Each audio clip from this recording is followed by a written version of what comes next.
mics are hot. Neil, what you missed when you were peeing is that Mike has a new thing. He pees in bottles during shows. He's producing yesterday. Oh, I've been there.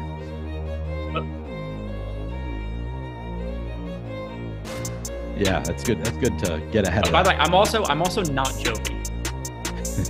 Like in the middle of shows. Is he gonna like stand up and we're gonna like watch it while he's doing it? Ideally. Let us know, Mike, when it's about to happen. If he turns his camera off, he's fired.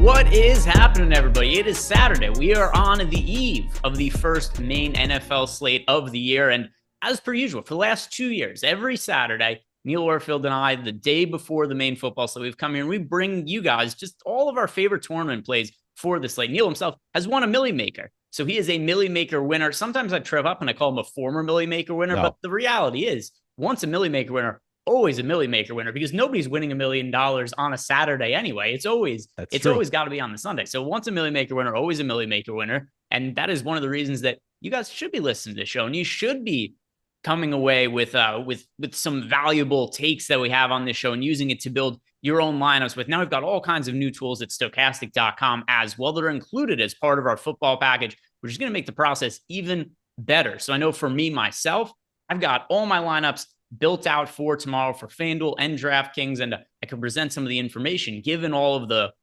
pricing, projections, and all that we have as of now.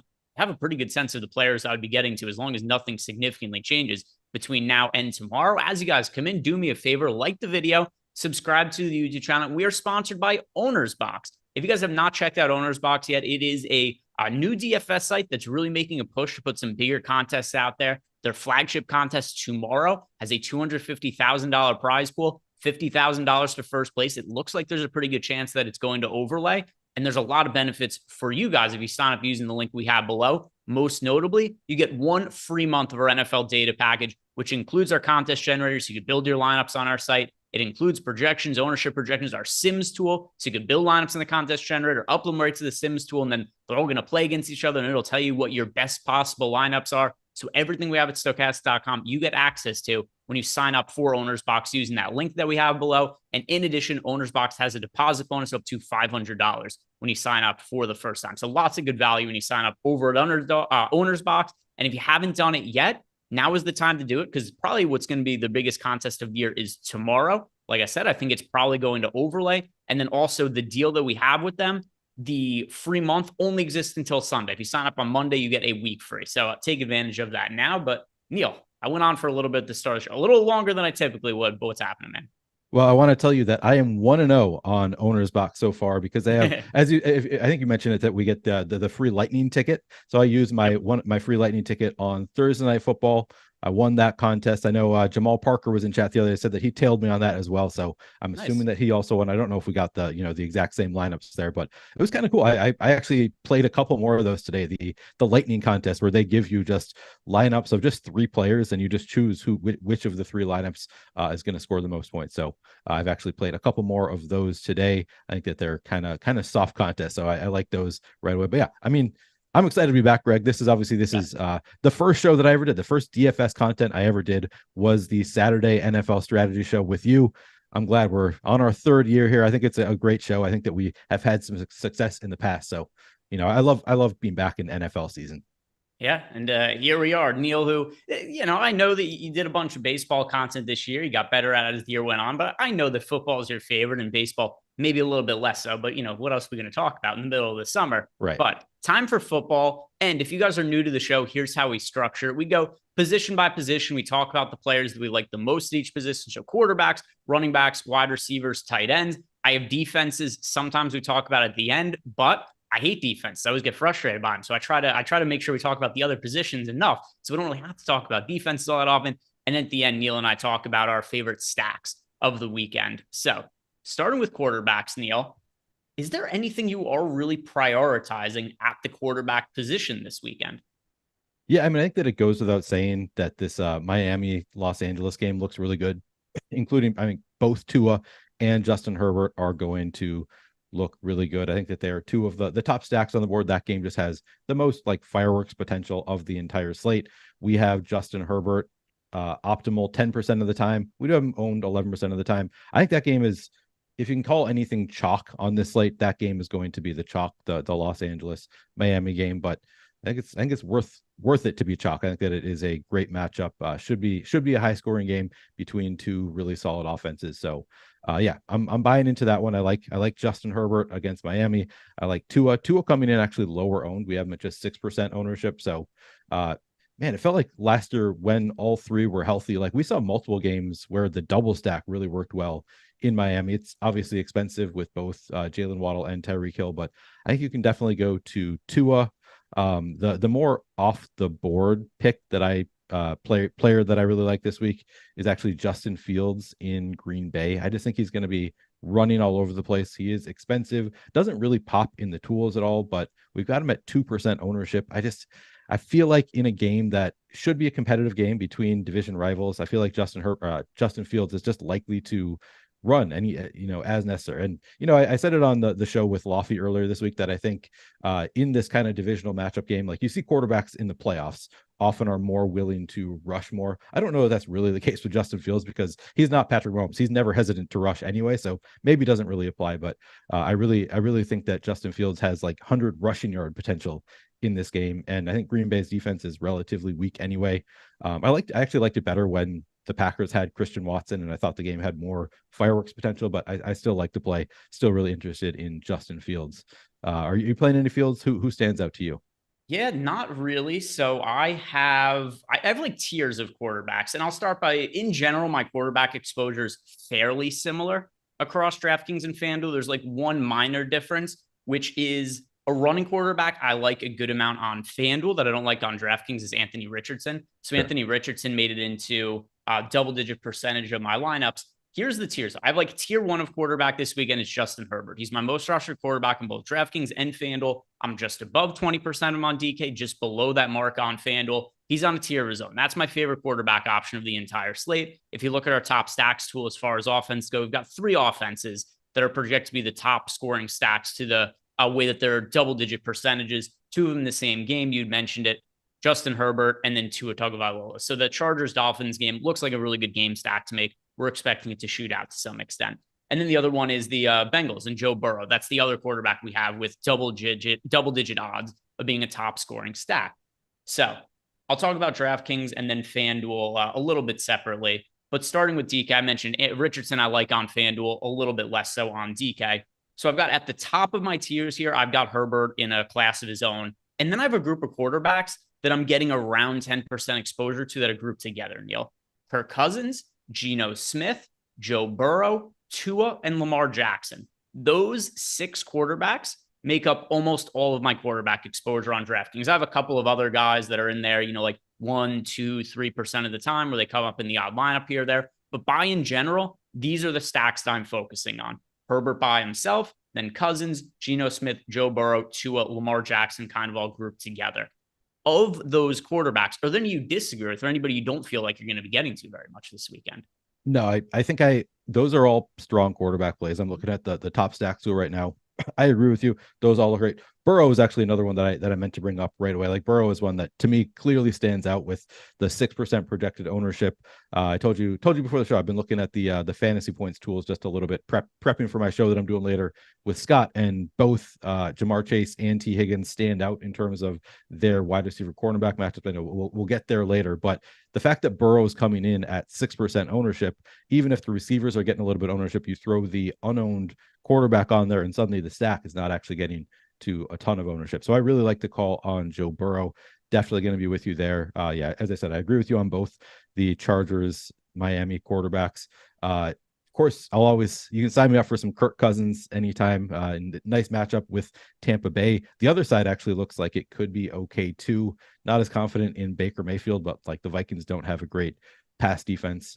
So you could also go to Baker Mayfield on the other side of it. But yeah, Geno Smith against the Rams makes sense to me. Yeah, I really can't take any kind of issue with any of those. You say that you're not going to play Anthony Richardson on DraftKings. Is that a price thing? Is it a like he's just not going to get the 300-yard passing bonus? I think we can feel pretty confident in that. What do you think is holding you back from wanting to play Anthony Richardson on DraftKings? Sure. So I'm looking at the different lineups that I built across DraftKings and FanDuel, and it's not like an outright fade. Like he's in 3% of my lineup. So it's like he's in there. I mentioned there's a handful of quarterbacks who it's like a lot of people are watching. I understand they're building 1, 3, 5, 10, maybe up to 20 lineups. But just in the interest of trying to bring people like who my actual core plays are at quarterback, Richardson is that on FanDuel. He's just not on DraftKings. As for the reason why, let's see, I could look at some of my exposures to Colts players and see what it is that's really different. My feeling is the biggest difference actually is less to do with Richardson and might have more to do with Michael Pittman, because on DraftKings, Pittman is priced at $6,200. And then over on FanDuel, Pittman is priced at $6,600. So relative to the pricing, Pittman's a lot cheaper on FanDuel relative to what we typically see from wide receiver pricing. Whereas on DraftKings, he's off the top of my head, like the 15th or so most expensive wide receiver on the slate. Right. Whereas relatively, he's much cheaper than that over on FanDuel. So it has less to do with Richardson, more to do with how easy it is to stack him on FanDuel relative to stacking him on DraftKings. Okay. Yep. That makes sense. Yeah. Maybe I'm not going to get there on DraftKings either. He's intriguing because he is rookie, super athletic. Again, could be a guy who puts up like 100 yards on the ground. Plenty of reasons to play him. But yeah, I don't know that I'm necessarily going to get there on DraftKings. That's a good point, because I do always like to stack, even with rushing quarterbacks. I prefer to at least single stack them just to try to limit the amount of things you got to get right. So even with the running quarterbacks, even though like, yes, obviously they could get there without, bringing along any pass catchers, you still kind of want to maximize your correlations. This is something that I've learned from Alex Baker over the years. I used to all the time play cheaper rushing quarterbacks naked. And then after talking about it with Alex for a while, he eventually convinced me it's not the best idea, because you really do want to limit the number of things you need to get right. So I like to be able to stack, and I'm not gonna play Anthony Richardson where it's not as easy to stack him. One thing I'm going to add to that also on the stacking, if you guys didn't see, I put this out on my Twitter. I wrote an article about it too. I did an experiment in our Sims tool and then also in the contest generator, where I made different lineups of different stack types and then simulated it as if it was going to be a large field milli maker type tournament. And the amount of lineups that showed up as my highest projected ROI lineups that are unstacked were extremely low. So what I had done the other day, Neil, is I built out 10,000 lineups. 2,500 of them were unstacked. 2,500 were single stacks, 2,500 double stacks, 2,500 triple stacks. And then I ran them through the Sims tool, simulate out a milli maker type slate. Of my top 300 lineups, only 2 of them were unstacked. And keep in mind, this was out of a field of 25% of the lineups in total were unstacked QBs. So from that, I really came away with the takeaway. And it's not to say this is going to be the same every single season of the entire year, but at least for week 1, the way the pricing breaks out, our data really does indicate that you want to be stacking in large field tournaments. Now, if you guys are playing a cash game, different story, but we're talking about tournaments here. If you guys are playing in a smaller field, also a different story. But when you're looking at the milli maker on DraftKings, which has 1.2 million entries, I think is how many goes into it, you want to get as much correlation as possible. And when I've been playing with lineups and using our different tools we have at Stochastic, the builds that have come up as most optimal for me have been QBs with 2 of their pass catchers, and that's gone for both FanDuel and DraftKings. Yeah. It was brought up into Alec Pierce is somebody like, if you did want to play Richardson on DraftKings, you could play him with Alec Pierce at 3,800. Somebody I didn't love this summer at all for best ball, but like clearly has that like one play long touchdown, put up the points you need at 3,800 kind of potential. So if you were inclined to play Anthony Richardson, I think that you could do it on DraftKings, but yeah, much harder to do it with his alpha receiver in Pittman. So I understand why you are less likely to get there. I was just thinking 3,800 on Alec Pierce does seem like a fair price to me. There was one other quarterback that I did want to mention is after talking with Scott Barrett a little bit last night, he kind of talked me into a little bit of Justin Fields, just because, or sorry, not Justin Fields. He talked me into a little bit of Jalen Hurts, because New England plays a lot of man defense. And Mike is celebrating that I brought up Jalen Hurts here, a huge Eagles fan producing the show for us. But the Patriots are not like, Patriots are a good defense that I don't usually want to target with quarterbacks. However, rushing quarterbacks do better against the Patriots, because the Patriots play so much man defense. This is something that Scott was telling me about last night. And, he really digs into some of those nuances, sort of talked me into it as like, okay, if they're going to play man defense, turn their back on Jalen Hurts. Jalen Hurts can pick up a lot of yards on the ground. That's very helpful. Also was looking at their wide receiver cornerback matchups, and AJ Brown actually seems to have a pretty nice matchup. So I think that I could be talked into playing some of Jalen Hurts stacks, and they actually look good in the top stacks tool. We have Hurts coming in at 4.9% ownership, 5.8% chance of being the top stack. So I think I'm in a little bit on the Eagles, and obviously they're kind of like stacking the Dodgers in MLB. It's like you should always play at least one of this stack. I kind of feel that way about Philadelphia. Like they're just such a high powered offense. They can certainly get there any week.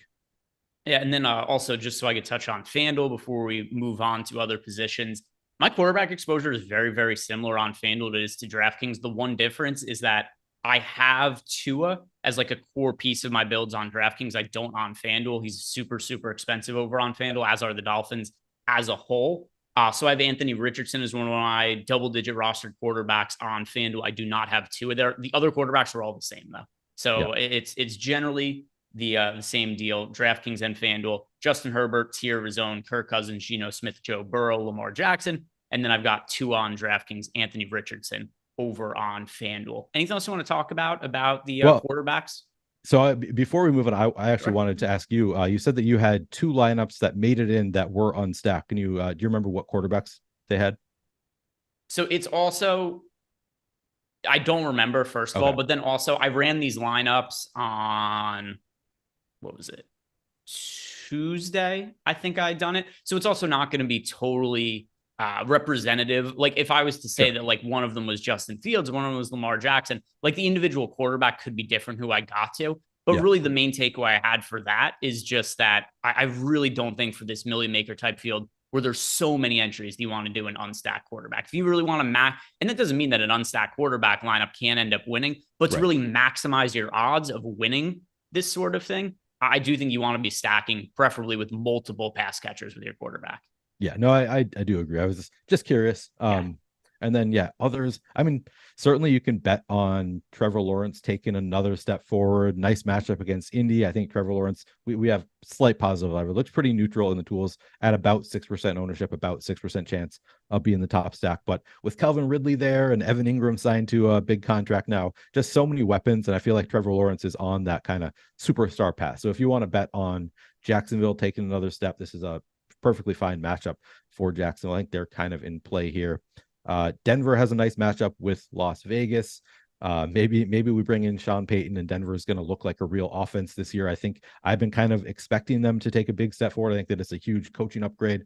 And now they have a nice matchup week 1. So they don't really stand out in the tools, but I do think Denver is at the very least interesting. I think that the latest I've heard is that Judy is actually going to be playing, which kind of surprised me, where it sounds like Jerry Judy's actually going to be playing week 1, but keep an eye on who's available in Denver. If Judy's not playing, then I think Marvin Mims would look great as a cheap option.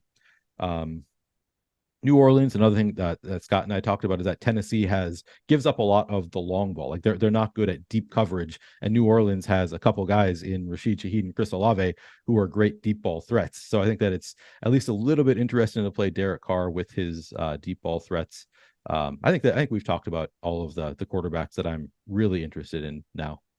Cool. So we'll head on over to the running back position. And once again, guys, if you sign up at Owner's Box, get 1 free month of all the data and tools that we have at Stokastic.com for the football season. But also, we're doing a podcast giveaway. So if you guys could, or if you want to, enter the giveaway. Really simple to do. Subscribe to our podcast channel, Stokastic Daily Fantasy. Leave us a 5-star review and leave us a nice message. Either something you think is funny, something that's really nice. Because what Lofty and I are going to be doing is we're going to be taking our 3 favorite reviews that we get on the podcast channel, whichever one we deem to be our favorite, we're going to give 1 free year of our NFL Max data package. And then second and third place, we're going to give away 1 free month of our NFL data package. So just a chance to get free stuff. Also help support our content by subscribing to our podcast channel. And then also to give you guys more incentive to listen to our stuff on podcast, we're doing some podcast exclusive content as well that doesn't exist on Twitter, doesn't exist on the YouTube channel, earlier in the week,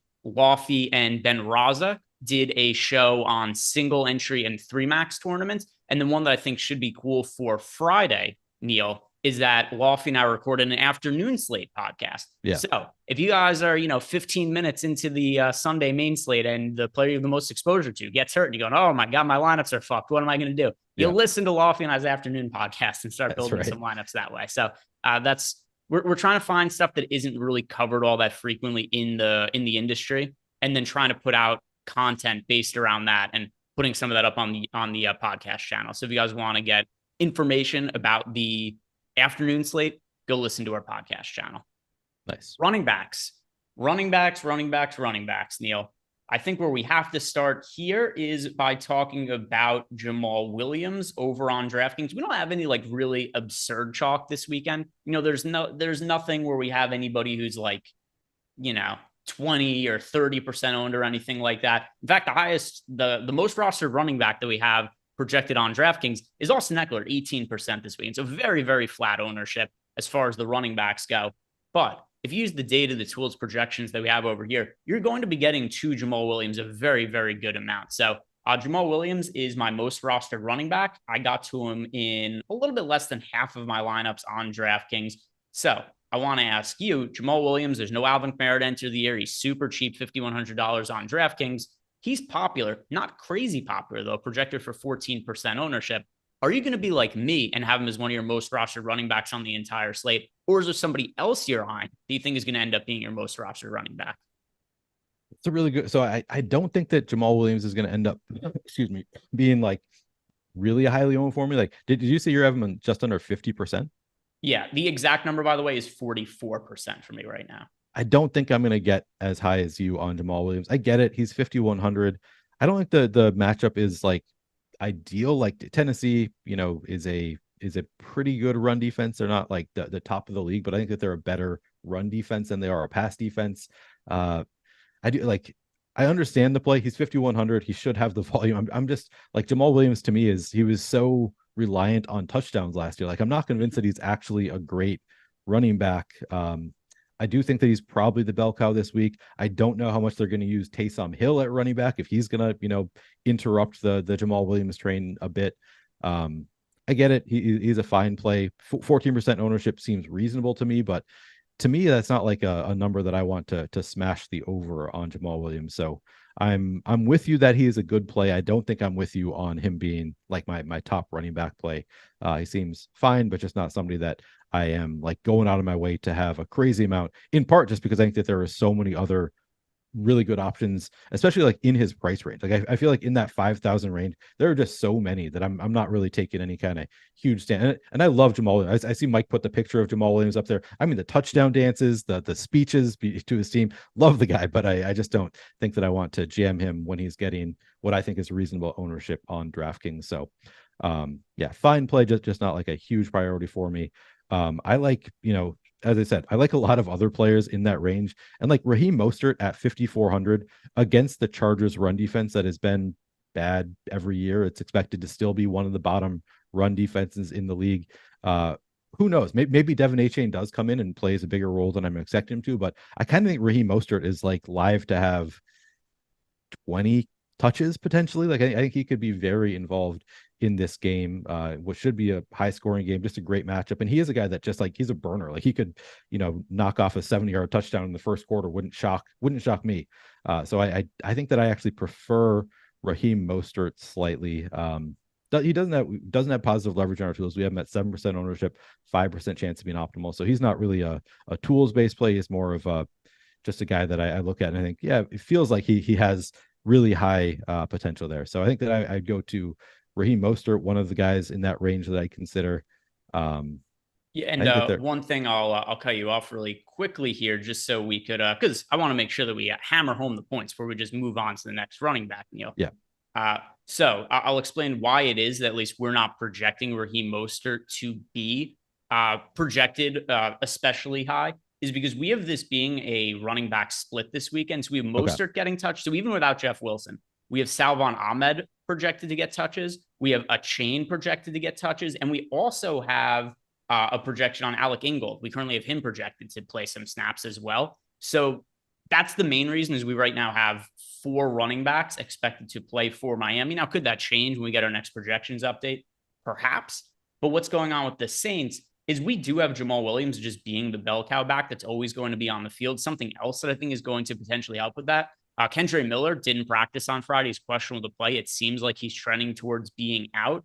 Yep. If he doesn't play, in addition to Kamara not being there, and then, Benjamin's also on injured reserve, it just might be Jamal Williams is on the field for like every single play.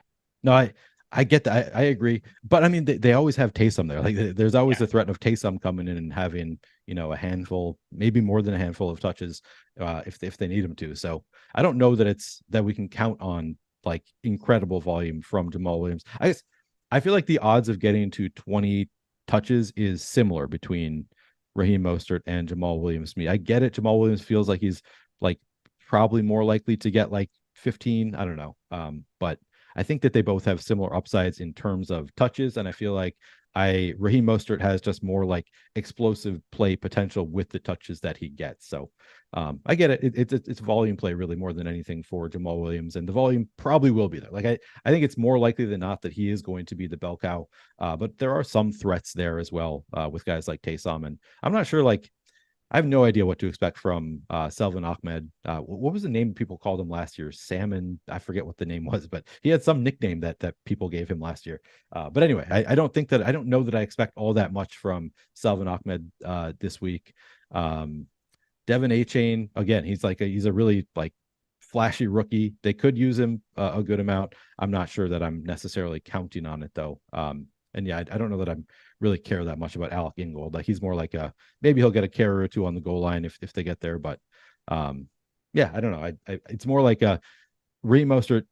You'd like him to be the goal line back, but he's also a guy who can score from 20, 30 yards out. So I think the upside is there at relatively reasonable ownership on Mostert. Yeah. And like you said, there is no Jeff Wilson. He started the year on injured reserve, kind of out of nowhere. And then there was that really weird quote too, where they said like, we hope he's going to play this year. That was so frustrating for me as somebody who had been just like drafting Jeff Wilson with confidence all offseason. I'm like, Raheem Mostert is 31, Jeff Wilson's 27. Like clearly they're both a little bit injury concerns, but like everybody else, all these idiots are taking Raheem Mostert. I'm going to take Jeff Wilson later. And then towards the end, after Wilson got hurt, of course, I've been jamming Mostert in best ball. But yeah, it's that was frustrating for me. The late news where it just kind of came out of nowhere with Jeff Wilson. But yeah, definitely makes me like these Miami backs better for week 1. I don't know if I'll play any A-Chain. That's another, like, as I said, like he could come in and be a thing. He's 4,900. We have him at 1% ownership. Might be somebody you can consider playing in this matchup also. Might as well mention that. The guy that I actually thought that you were going to bring up first was Brian Robinson. Because we had Brian Robinson with the highest leverage on the slate at the same price tag, 5,100. We have Brian Robinson at 3% ownership, 9% chance of being optimal.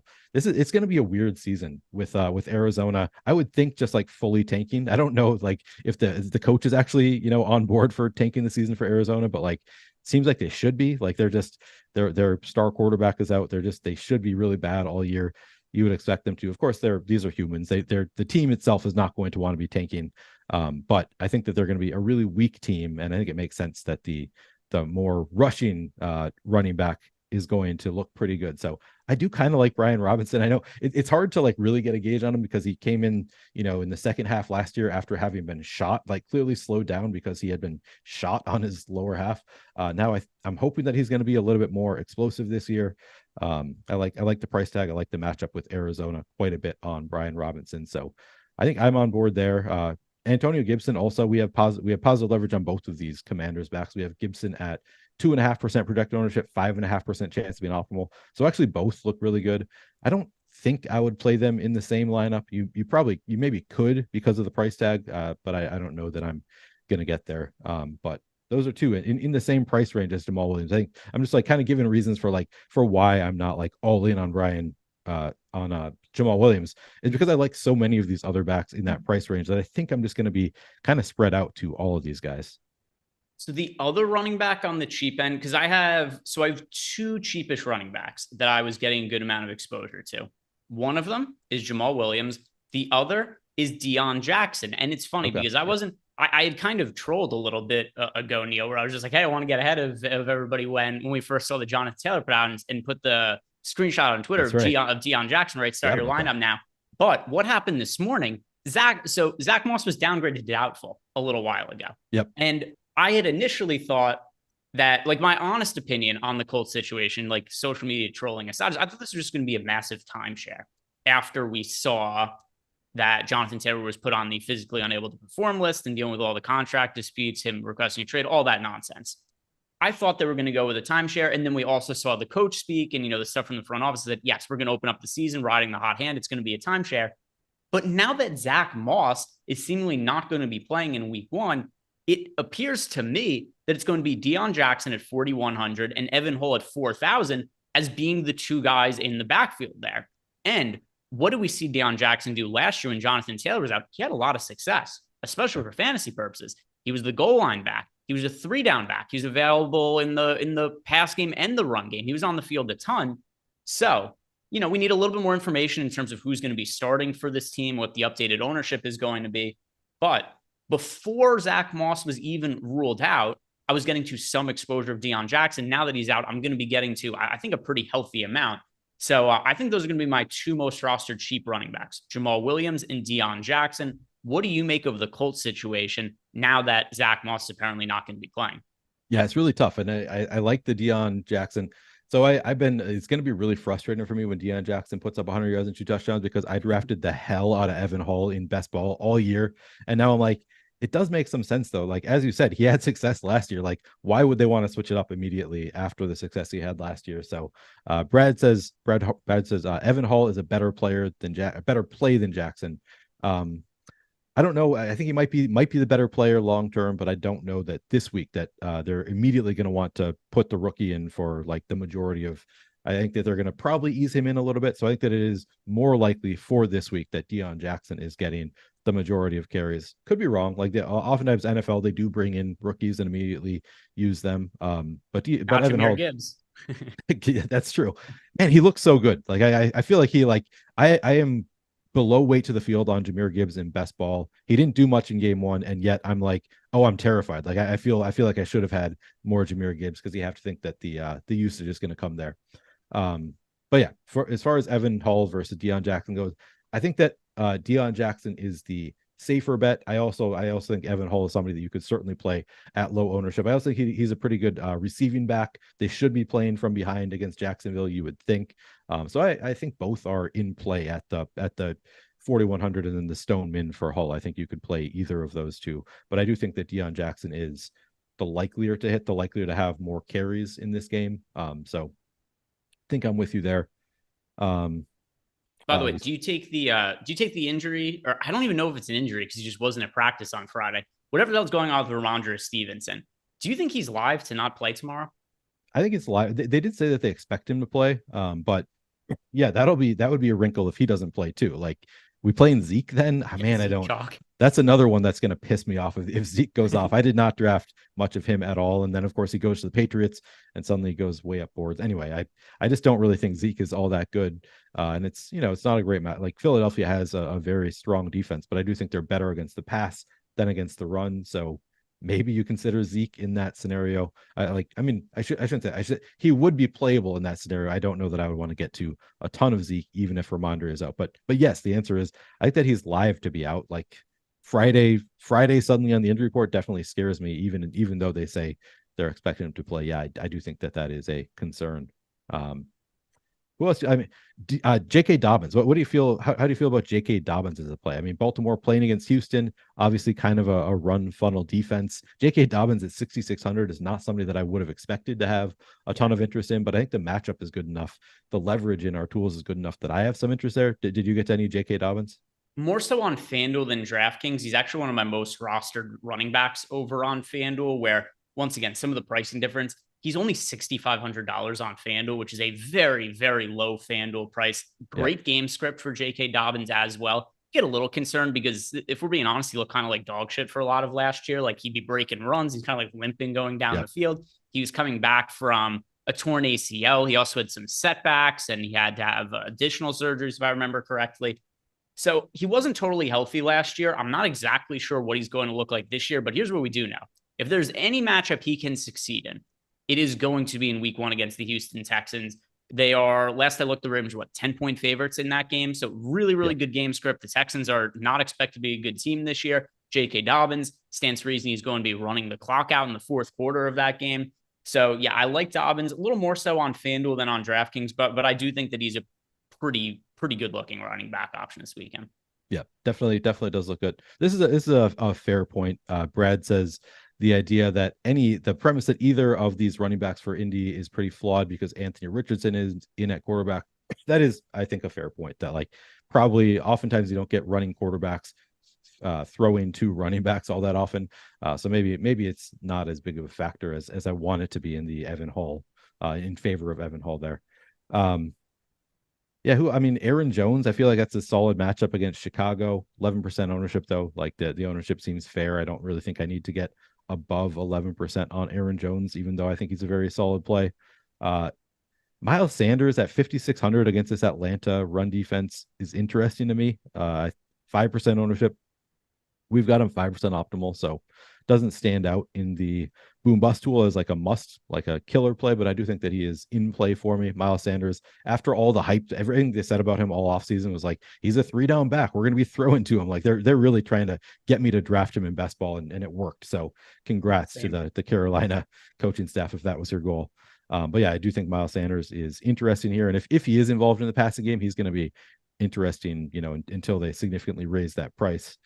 I'm trying to see if there's any other running backs that we haven't even really talked about like the expensive running backs that much. So that was the next thing I wanted to ask you. And then I really am. So like I'm getting a good amount of exposure to Jamal Williams right now. I assume once there's projections updates with everything that's happened with Zach Moss being ruled out, I had some exposure to Deion Jackson. I expect him to go up pretty good amount, my exposure. So my expectation is that Jamal Williams and Deion Jackson are going to end up being my 2 most rostered running backs for week 1.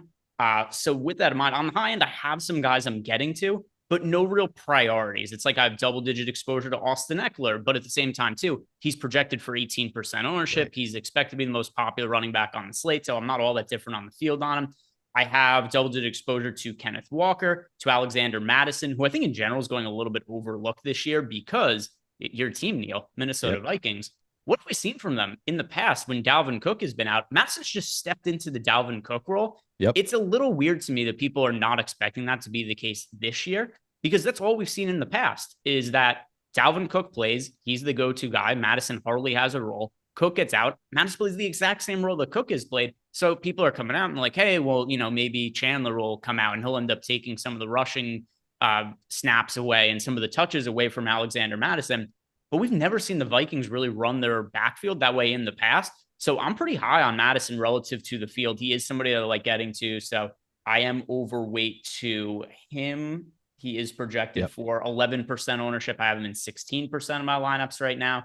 And then I have exposure to Derrick Henry as well. But yeah, Eckler, Walker, Mattison, Henry, those are like the pay up options that I'm getting to on DraftKings if we're going to consider 6,500 for Mattison a pay up option. Yeah, no, I think those are all good call-outs and all running backs that I definitely have some interest in as well. I go back and forth on Bijan. Like they drafted him so high. You think that they're planning on using a ton of Bijan. Of course, as you said, didn't happen for Gibbs, might not happen for Bijan either. They did have Tyler Algier was actually really good for Atlanta last year. They still have, Kyle Pitts, Drake London, like such a should be seemingly stacked offense outside of the quarterback. Nice matchup against Carolina, like should be competitive for Atlanta. It's a little bit scary paying 8,000 for a running back in his first game, especially at 10% ownership. So I don't know that he's a slam dunk. Like if he were 1 or 2% owned, to me, he would be a slam dunk play at 10% ownership. I feel like that's about right for Bijan. We have him optimal 8% of the time. So actually a little bit of negative leverage there. Are you getting to any Bijan at all? So this is another one. So like I've talked about my DraftKings exposure so far, not necessarily my FanDuel exposure. Right. So like over on FanDuel, I don't have as much Jamal Williams. I don't have as much right now of Deion Jackson. I'm fairly sure that's going to change, like I mentioned before, once I rerun lineups tomorrow and later tonight. But running back on FanDuel, I do have a good amount of J.K. Dobbins and Bijan Robinson, as well as taking some shots on Cam Akers. Robinson over on FanDuel, $7,800 as compared to the 8K price tag that he has over on DraftKings. And, Robinson also, like, I don't know what to expect from this Falcons team, especially because Right. like how many times have been screwed by young players from the Falcons the Right. last like how Past 2 years. yeah, everybody has fallen for Kyle Pitts at some point in the last couple of years. And it was kind of the same thing. It's like, oh, look, he's super talented. They used a lot of draft capital on him. Surely he has to be a massive part of the game plan. It's like, yeah, he's going to block a bunch for us. I have, in fact, fallen for Kyle Pitts every week for the past 2 years. I only have him in 6% of my lineups on DraftKings. He's one of my most rostered running backs on FanDuel. I think it's a little bit more of a reasonable place to get to him with the pricing over there. But yeah, looks like I'm going to be fairly exposed to Bijan Robinson on the whole, considering what my FanDuel lineups are looking like. Okay, yeah, and that seems like a solid play to me. I am also wary, like you said, just these great offensive players go to Atlanta to die. It seems like maybe that's going to happen to Bijan as well. But at some point, you got to think maybe they actually do start putting stuff together, and maybe he's the one that actually comes in. The funny thing is Tyler Algier is the one that actually like surprised in a positive way, who like didn't have the huge draft capital, is the one that actually succeeded. Somebody in chat asked about Rachaad White. Yeah, he doesn't stand out as like a great play. We have him at 6.5% projected ownership, 2.7% chance of being optimal, but it is a nice matchup with the Vikings. He could be the bell cow to start. So I don't hate the idea of playing Rachaad White. He'd probably be in my player pool. He's in 1% of my FanDuel lineups and 2% of my DraftKings lineups out of my 150 on each site. So like, I'm not going to say that he's unplayable, but like, this is not somebody who's a core play for me. And it's also hard, right? Because we're opening up the season week 1. And honestly, I think the majority of players are priced cheaper now than they're going to be 3-4 weeks from now. The pricing's very soft to open up the season. Is that fair to say? Yeah. Oh yeah, I agree. Usually is. Yeah. Like there's no crazy good value plays. There's no situation where it's like, oh, look, X players out, X players starting, and this is like a can't miss value on the slate. We don't have anything like that. That's why if you look at our DraftKings ownership projections, our most rostered running back is Austin Eckler at 18%. Our most rostered wide receiver is Tyreek Hill, project for 20% ownership. There's no crazy chalk this weekend for week 1. So you can make a case for a lot of these guys. Go like, hey, look, points per dollar, they look pretty good. But what I'm really trying to do here is telling you guys like, hey, I've built out these lineups so far. These are the players I have the most exposure to this point. And Rachaad White just isn't one of those guys for me. Yep. Yeah, I don't think he's going to be one of my highest exposed either. Adam Baum says he likes Javonte and Khalil Herbert. Both have nice enough matchups. I have no issue with either of those. Trying to see if there's any other running backs that people wanted to talk about. I don't think I see any immediately. We talked about Miles Sanders. I think we've covered all of the running backs that I'm immediately the most interested in. Of course, things could change over the course of the day. Maybe when I do my show with Scott later, we'll talk about some other running backs. But I feel like we've touched on all of the running backs that I'm the most interested in. Is there anybody else you want to talk about? No, I've hit on all the guys that I have double-digit exposure to, which, I'm more spread out than I would really like to be, but there's a lot of good options on this slate. There really are. It's hard to really build it. Like right now I've got 2 guys that are in like a real significant portion of lineups. Jamal Williams, who I mentioned before. I do think Deion Jackson is going to become one of those guys. That's just not the reality, at least at the current state of my lineups, though. But I think he will end up being. And then at wide receiver, Tyreek Hill, who's in more than half of my lineups. He's my most rostered player on the entire slate. So he's in 56% of my DraftKings lineups. And then on my FanDuel lineups, he's in 49%. So by far, I'm getting to just the most of Tyreek Hill across both sites.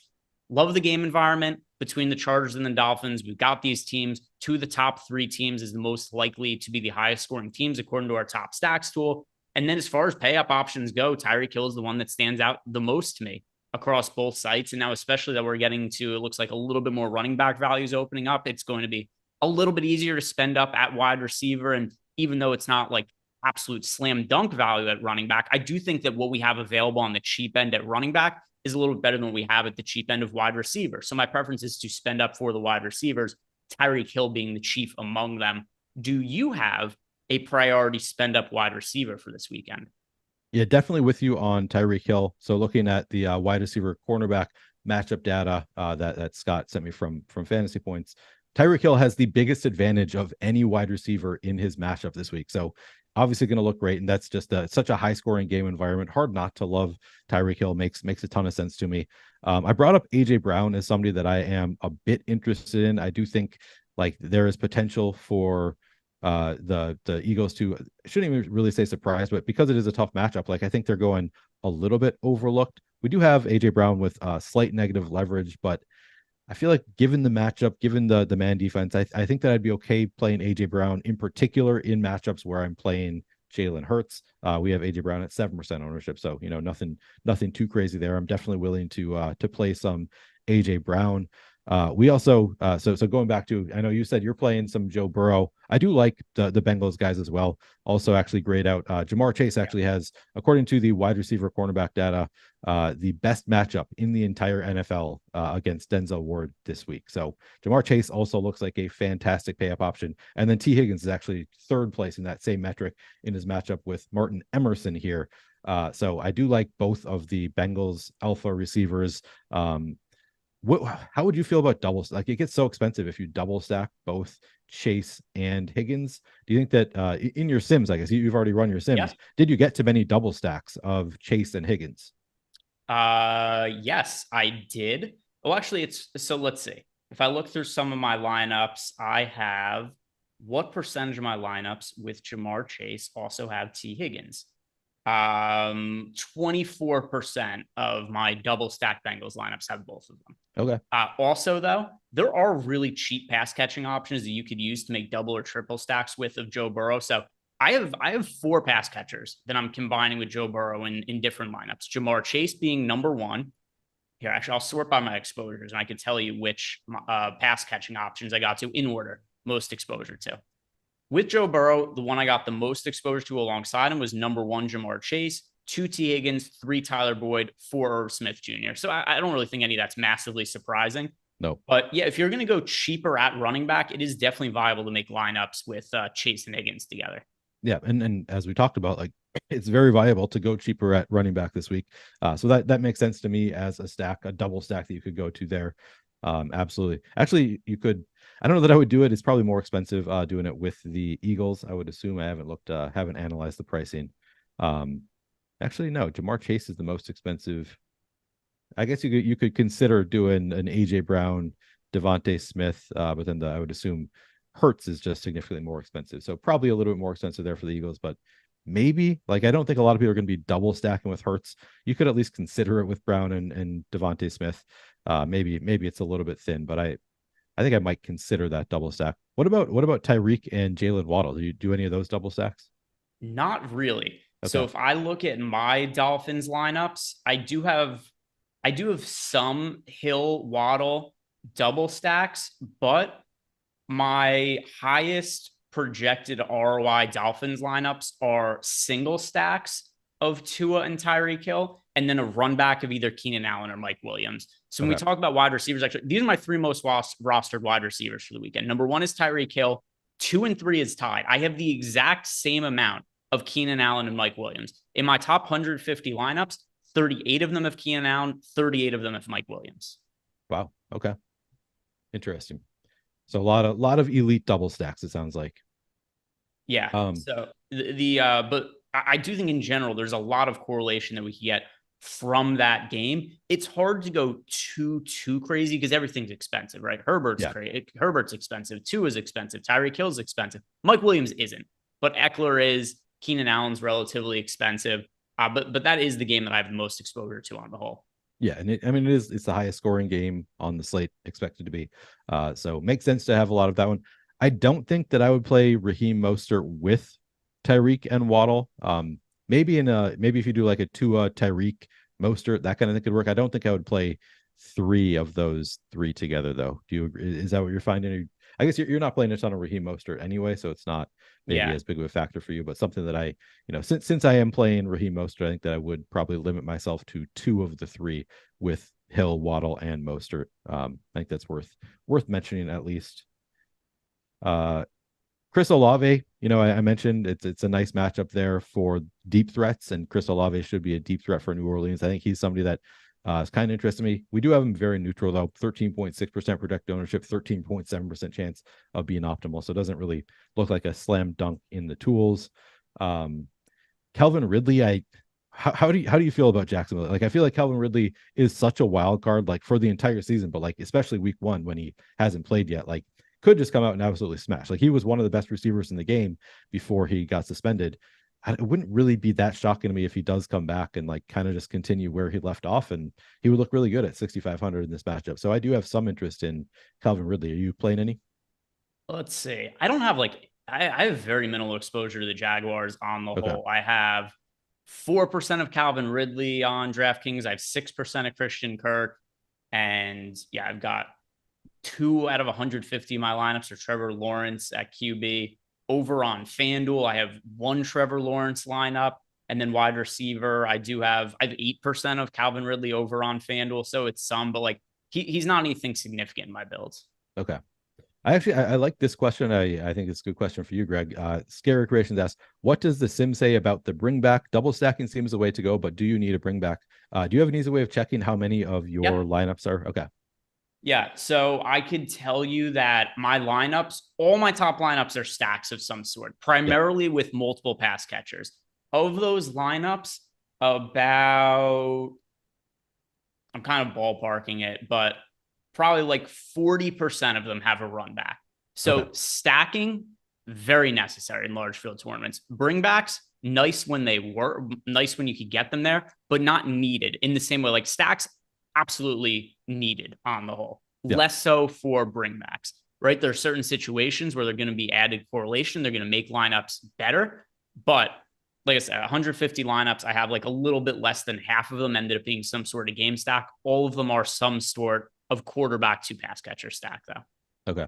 Yeah, that was kind of what I assumed, like after talking with Alex in past years. Alex was always like, yeah, like you would find particular spots where we point out like, okay, Kansas City looks great here. You don't really need to do a bring back though, because like they're so expensive. If you bring back with the guys that you would want from the other side, they're also expensive. Like there are just so many scenarios where the bring back just doesn't really work, doesn't really make sense for the lineup build. 40%, it surprises me a little bit that it's that low. I would have expected it to be more like 70% with a bring back or something like that. Like I thought the bring back would be the majority. So I'm a little bit surprised to hear that, but not, overly shocked, knowing that Alex didn't always force the bring back. So it's kind of good to hear. That's the beauty of using the Sims as opposed to just building lineups myself, is it'll tell me how much I should be double stacking, exactly how much I should be, and where it makes sense. So it's a good info to have.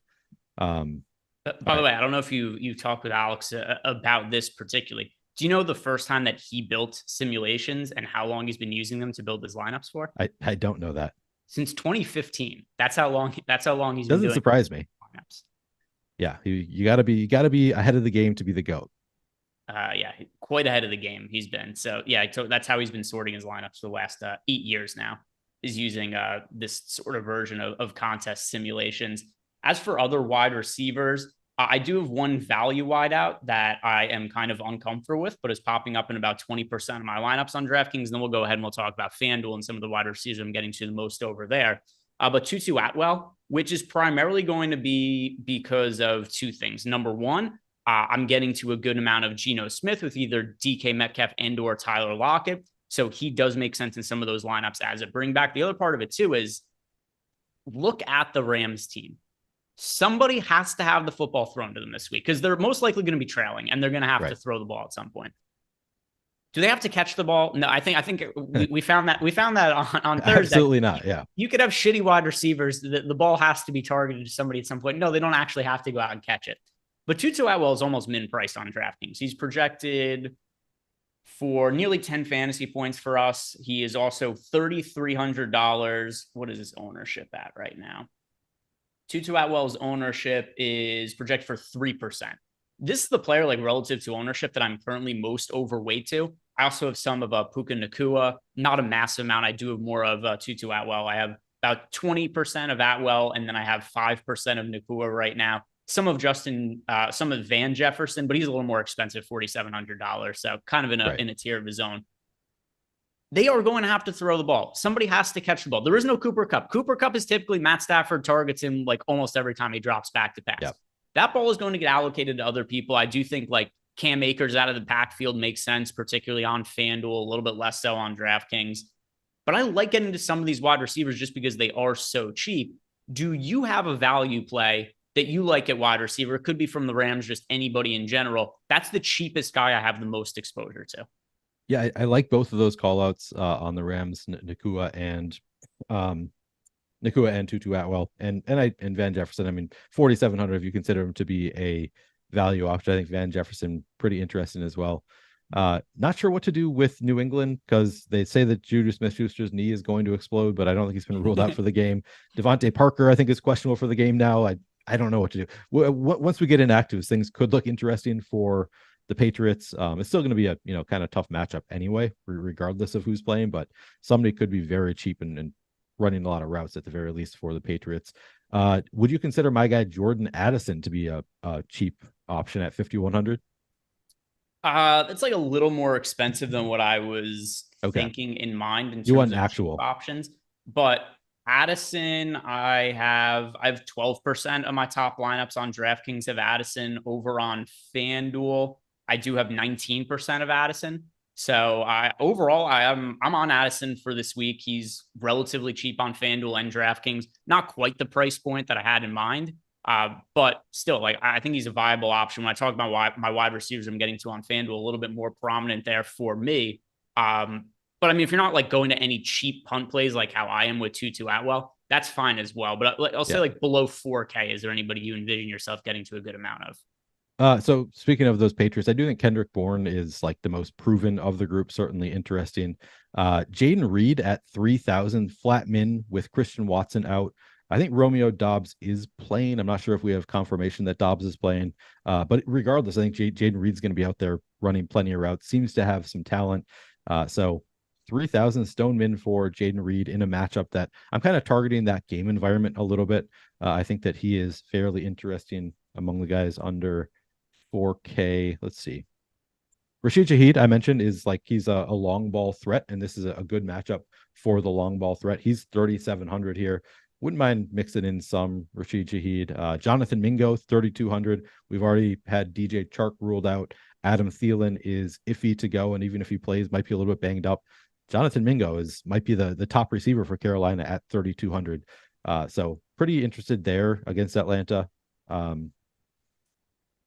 I mentioned Alec Pierce earlier as somebody that you can consider playing him if you want to play Anthony Richardson. Zay Flowers, people were talking about Zay Flowers earlier in chat. And I think that's a really good call out. He's 4,000. Like, he was a high drafted in the first round. He's 4,000, really good all preseason. Only getting 3% ownership kind of surprises me. It's obviously a cake matchup with Houston. I don't know exactly what the game plan is going to be. Maybe Baltimore just runs all over them and doesn't, feel the need to throw it all that often, but maybe they also want to get their rookie going, and it's a good matchup to get your rookie going. So it's more of a run funnel defense there for Houston. But at 4,000, given the talent, I do think that I have some interest in Zay Flowers. Josh Downs, another guy you could pair with Anthony Richardson if you wanted to. I'd say those. I think that we've named all of the like super cheap guys that I am the most interested in. I do want to say, since I talked up Justin Fields, I should say that yes, I do also have interest in some DJ Moore. He isn't a cheap guy. He's 6,100, and he doesn't stand out as like a great play in the tools. But if you are playing Justin Fields, I think that DJ Moore is a pretty clear stacking partner. So anyway, to summarize the wide receivers that I have on DraftKings, the four that I have exposure to over 20% of are Tyreek Hill, Keenan Allen, Mike Williams, and Tutu Atwell.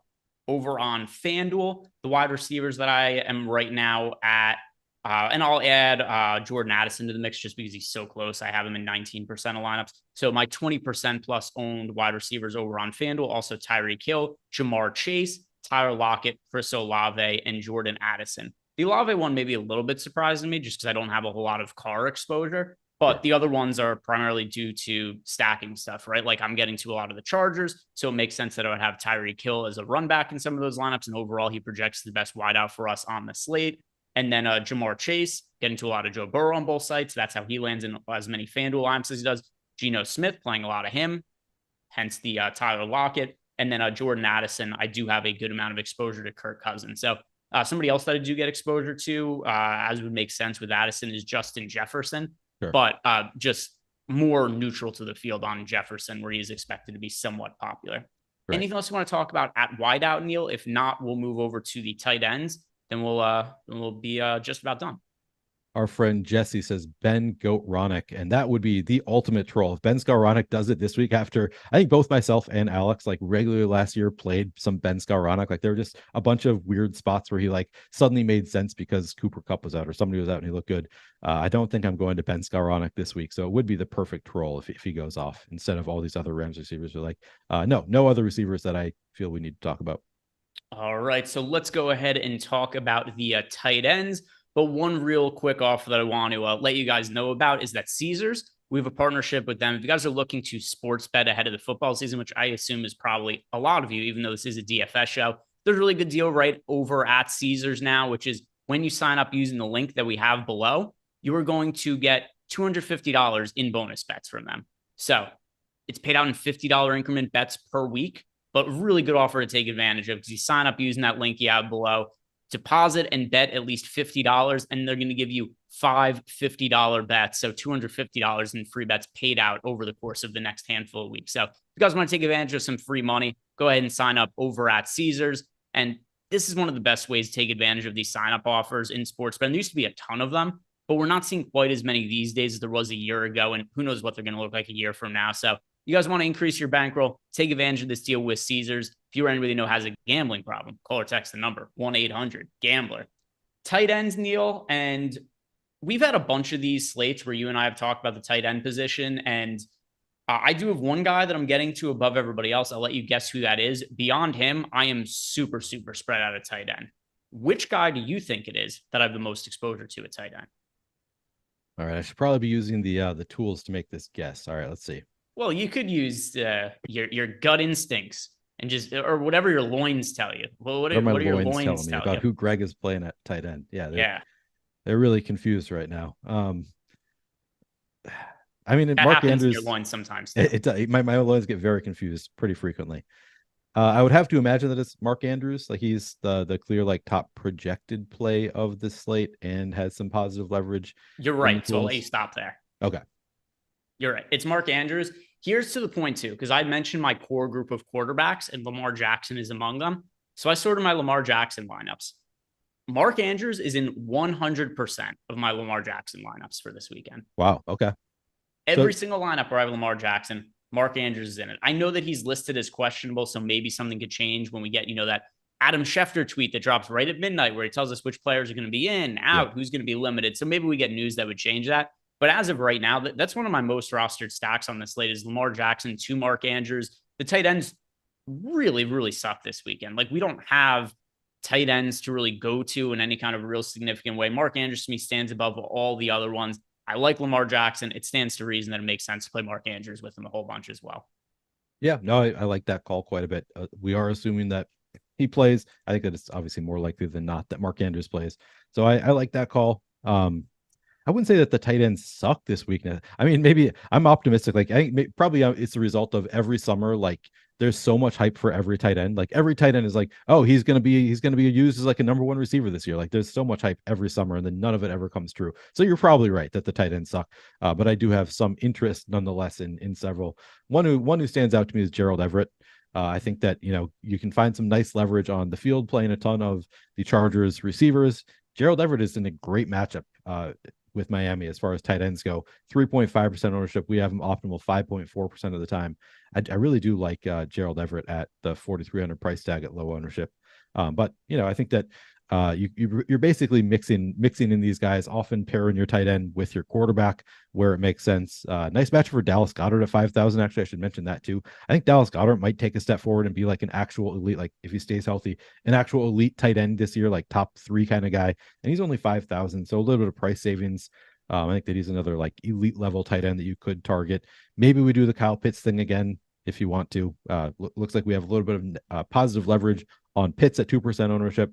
But honestly, I feel like I could make a case for like 25 different tight ends here. So maybe not worth it to talk about all of them. Just play the tight end that makes sense in your lineup, stack them with your quarterback, use them as a run back, or just use your favorite. Cause I think a lot of these tight ends make sense this week.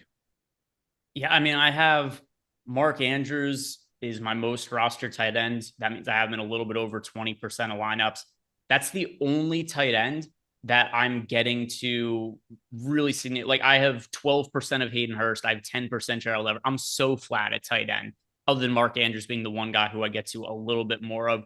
Over on FanDuel, I have some of like Dalton Schultz and Tyler Higbee as well. But I mean, for me, it's like Mark Andrews and then dart throws with some quarterbacks that make sense as pieces that correlate with quarterbacks or as run backs, because it's hard to be massively confident in anything at the tight end position. Here's something that I think really speaks to that. If you look at our projections for DraftKings at tight end, our highest projected tight end is Mark Andrews, 14.7 fantasy points.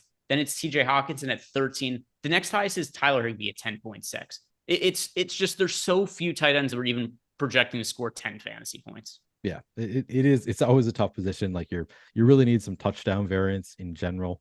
So it's tough to really. That's kind of why I like to stack them with the quarterback or in the game stack, whatever. Just because it is so hard to predict with tight ends. Like they're much more reliant in general on the touchdown than like receivers. You can get there just on volume alone. You don't usually get 100 yards and 8 catches out of a tight end outside of the really elite guys. So yeah, I think you play whoever makes sense in your lineup. Adam Baum brings up anyone else playing Hurst. I do like Hayden Hurst. I think that it's a nice matchup there. You could certainly play, and in rookie quarterbacks, tend to rely on their tight ends a little bit more. So yeah, you can definitely make a case for Hayden Hurst. Yeah, he is technically my second most rostered tight end, but it's so many guys that I have that are like in that exact same amount of ownership. Yeah. So it's not like any kind of real crazy stand there. By the way, a couple shout outs to Chris Williams in the YouTube chat. He gifted out 5 YouTube memberships. Nice. We appreciate you, Chris. And then also he left us a super chat saying, hit the like button, people. These guys know their stuff and just bought a Jaguar thanks to their takes. Ooh. Hopefully a car, not the cat. Bring yourself some good karma. I'll tell you who I wouldn't mind buying an actual Jaguar, like Brandon Katz. Like buy one of those and keep it as a house pet. Let's see how that goes for him. That'll definitely go well. I could see him doing it too. I feel like that is something he would consider doing. Yeah. Hopefully. And then also Chris Williams gifted out another 5 YouTube memberships. So we do appreciate you there, Chris. Now, as far as tight end, anything else that we haven't touched on that you want? It doesn't even have to be tight end. Anything else on the slate that's important to you that we didn't mention, Neil? If not, you and I will end the show the way that we always do on a week-to-week basis, which is our favorite stack. If you're building one lineup in a single entry field, what would be your favorite stack? Before we get there, any loose ends about other positions or players that we didn't talk about that you think we should have hit on?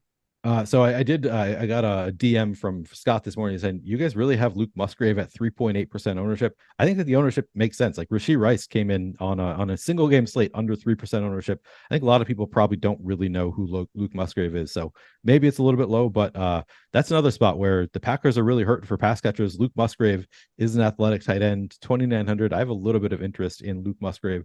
And then of course I want to go over all the defenses, Greg. Yeah, I don't. So I will say this, like the Commanders are clearly in a great spot on DraftKings. They're going to be chalky. I'm getting to them as my most rostered defense anyway, though. I mean, it's a matchup against Arizona, who's starting Joshua Dobbs at quarterback in week 1, and they traded for like 10 days ago. And it's the most egregious tank move I've ever seen. I've never seen a team before week 1 trade for another team's backup quarterback. Just be like, hey, you're starting to open up the seat. He might not even know all of his teammates' names yet. Probably not. He's expected to know all the plays. That's going to be a disaster. So they're going to be popular. I very rarely am going to go like crazy with chalky defenses, but I'm going to be playing Washington at a pretty good clip this weekend. Yeah, I think that's a reasonable approach because they're clearly tanking. It's always hard to know like to what extent are the players clearly aren't tanking. They're not intentionally losing the game, but like is the coaching staff in on the tank? I don't know that they are, but I think that goofball Jonathan Gannon who coaches the team, right? Like, doesn't matter. I think he's like a plant. I think they hired him like, there's no way this guy could be a head coach. Let's hire him. He's going to lose some games. Then by the time we're ready to rebuild, we could fire him and we could say it's a fresh start. Because you see some of those speeches that he's giving on like the, do you see like the Arizona Cardinals, their Twitter account? They tweeted out one of his first speeches he gave the team, and I love that they tweeted it out too. Did you guys drive here or did you take the bus? You got that fire in your butt. I'm like, what does that matter? Take the bus? I don't. What's that? What is that supposed to represent? If they drove here as opposed to taking the bus, is it like, hey, you guys should save money because you're going to be out of a gig in the NFL in a year? Is that why he's telling them they should take the bus? I don't know. I didn't understand the speech at all. It was all very, very bizarre. But anyway, Commanders defense in week 1, long story short there. The speech gave me the impression that he is in on the tank, actually. Like that was not an inspiring speech one bit. I will say, like, after Dan Campbell, like a couple years ago, we were all like, who is this idiot? The whole like bite the kneecaps. He seemed like this guy doesn't seem like he's going to be a great NFL coach. And it turns out he seems to be a pretty great NFL coach. I think everybody's kind of come around to Dan Campbell. I don't think the same thing's going to happen with Gannon, but you never know. What I like about Dan Campbell, and it was Adam Schur, who's going to be back from vacation in about a month. Yeah, had a really good take on Dan Campbell. He's a fake non-sharp, meaning that like he's somebody who does a lot of sharp things in terms of going for it on fourth down, being really aggressive in some of his play calls, but he kind of disguises it as looking like a meathead. So he's a sharp that doesn't like to be viewed as a sharp. I like that. I like that take. Top stack of the weekend, Neil. You're building one lineup in a large field tournament, or maybe it's a single entry. Who would be your quarterback and pass catching combinations you'd be going with? I think it's probably Hurts and AJ Brown if I'm going to just one. Yeah, so this is pretty easy for me based on my exposures.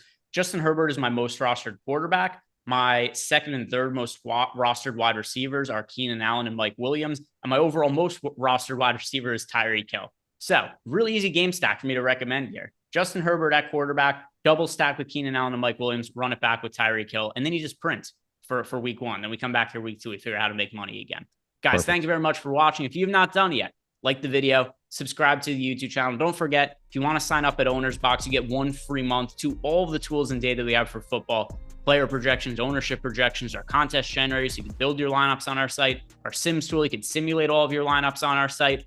All you have to do to get access to that is sign up at Owner's Box using the link we have below.